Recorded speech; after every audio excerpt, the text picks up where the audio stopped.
ಸುಮ್ಮನೆ ಒಂದು video camera ಮಾಡ್ಕೊಂಡು ಹೋಗೋದ ಮತಕ್ಷೇತ್ರವಾಗಿರುವ ತೀರ್ದಾಳ ಪಟ್ಟಣವನ್ನು ತಾಲೂಕಾ ರಚನೆಯಿಂದ ಕೈಬಿಟ್ಟಿರುವುದು ಬಹಳ ನೋವಿನ ಸಂಗತಿಯಾಗಿದ್ದು ತಾಲೂಕಾ ಹೋರಾಟ ಸಮಿತಿ ವತಿಯಿಂದ ಬಹಳ ದೊಡ್ಡ ಪ್ರಮಾಣದಾಗ ನಾವು ಹೋರಾಟ ಕೈಗೊಂಡಿದ್ದಾರೆ. ಆ ನಿಟ್ಟಿನಾಗ ಇವತ್ತು ಪಕ್ಷಾತೀತವಾಗಿ ತಾಲೂಕಾ ಹೋರಾಟ ಸಮಿತಿ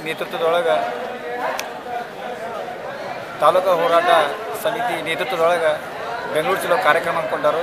ಸುಮಾರು 300ಕ್ಕೂ ಅಧಿಕ ಸುಮಾರು 25 ಅಧಿಕ ವಾಹನದೊಳಗೆ ಹೊಂಟಾರು.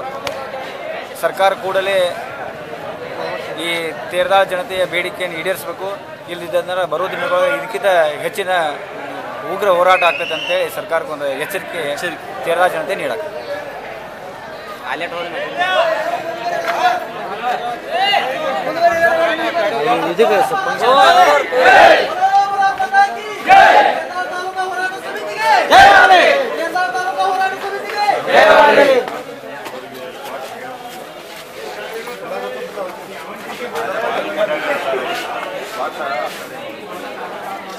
ಅವ್ರು ನಾಳೆ ಆದರೂ ಬೇಕಾಗ